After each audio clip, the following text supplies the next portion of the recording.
much, everybody. I'm excited to have Seth on the show. I'm excited that Seth's here. What should we here at the Late Late Show, what should we take a closer look at?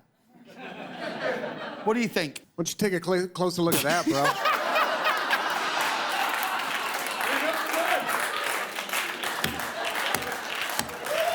Wow. Yeah. That is the best. You can put it down now. Take it off.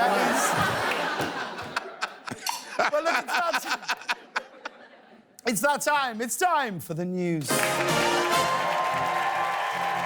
After a record-breaking 35-year run, Phantom of the Opera was performed for the final time on Broadway last night. So now, if you want to go to New York City and see a creepy figure with boundary issues, you're going to have to ride the subway. If you aren't familiar with it, The Phantom of the Opera is the hugely famous Broadway musical that was written and composed by Tony Award-winning Congressman George Santos. The final performance is over. The Phantom of the Opera has gone away. Don't worry, they've actually already adapted a new show for a younger audience, The Sketchy Drug Dealer of Coachella. Did anyone try to watch Netflix's live stream of Love is Blind, the reunion special last night? If you tried to watch it, it was a disaster.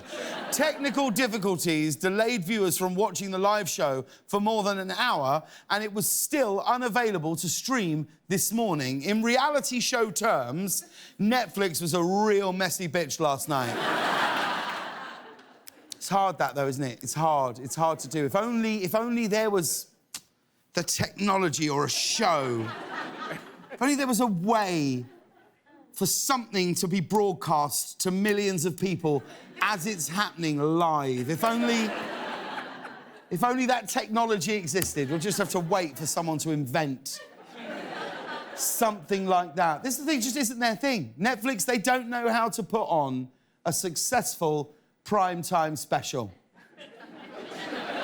You know who does? CBS, the last Late Late Show primetime special, next Thursday, 10 p.m, only on CBS.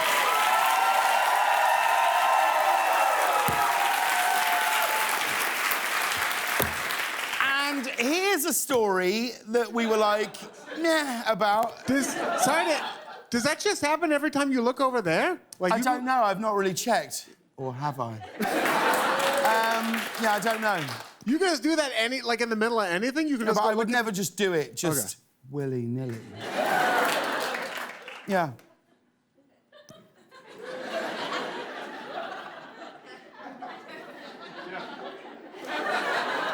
As I say, here's a story that we were like, well, that'll fill some time, maybe they'll like it.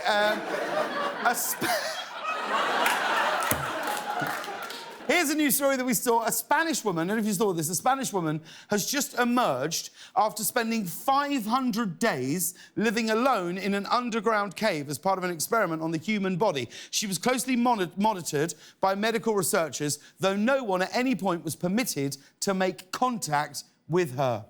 Look, if you want to stay somewhere alone while strangers secretly watch you on a camera, just get an Airbnb.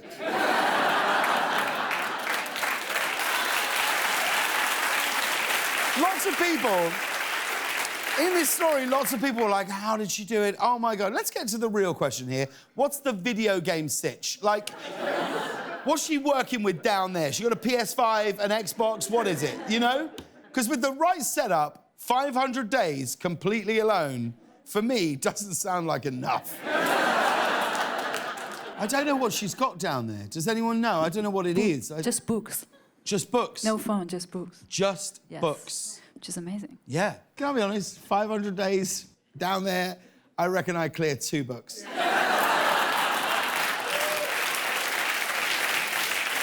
Like, if I'm being completely honest with myself, I do enjoy, though, carrying a book. That's, yeah.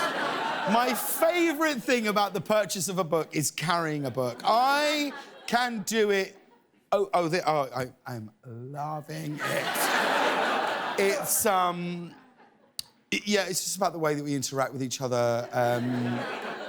in modern society, but I'll give... As soon as I'm done with it, I'll give it to you. And then I wait 7 hours, I crumple it up, and I go, all done with that. Yeah, Louis is always trying to give me a new book. Yeah. There's no point, Louis, giving you a book, because in the time that he's handed to you, he's told you every single thing about the book. You've been stood there 3 hours. Yeah.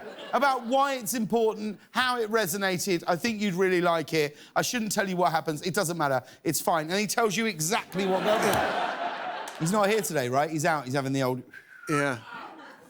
Yeah. He's having his penis removed. Yeah. No, he's had a thing. He's had something. He had down. kidney stones. Kidney stones. So they've... Yeah. They put a laser... It's kind of the front row just went over and went, oh. Yeah. They put a laser beam up his wiener, and then they zapped the kidney stones with it, and then they pulled the laser beam out of his wiener, but now it's a week later, so they've had to go back up his wiener to remove the little pieces of plastic from his kidneys that were up there, and that all just has to come through your wiener. And all of that information has come from Louis. Because very similar to books, if there's a medical procedure, he'll tell you everything, even when you go, no, stop, I don't want to know, I don't want to know. Yeah, straight down the old...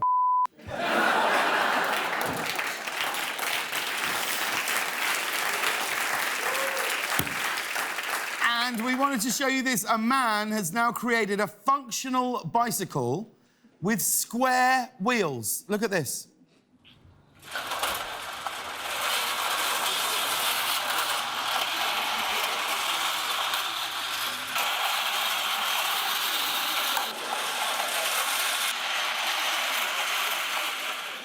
Yeah, that's what you want when you go for a peaceful bike ride, isn't it? Who's the market for this, besides Reggie Watts? Who's the market? I can only imagine, as you saw that video, you've already ordered one of these. I was just thinking about how to refine it, but yeah, it's a very good idea. I will say the bike with square wheels is really making waves. People are already lining up around the block to buy a different bike. And finally, Tex-Mex has now overtaken Italian as America's favourite type of food. Yeah. Or, as Fox News is reporting it, we told you this would happen. It's a favourite food at the end of the day. Right? At the end of the day, Americans don't care if it's called Mexican food or if it's called Italian food. They just want to eat a pile of carbs covered in cheese and sauce. Italian restaurants are trying to keep up. They really, really are, but I think they're getting a little desperate today. The Olive Garden unveiled their brand new tagliatacco. And that's the news.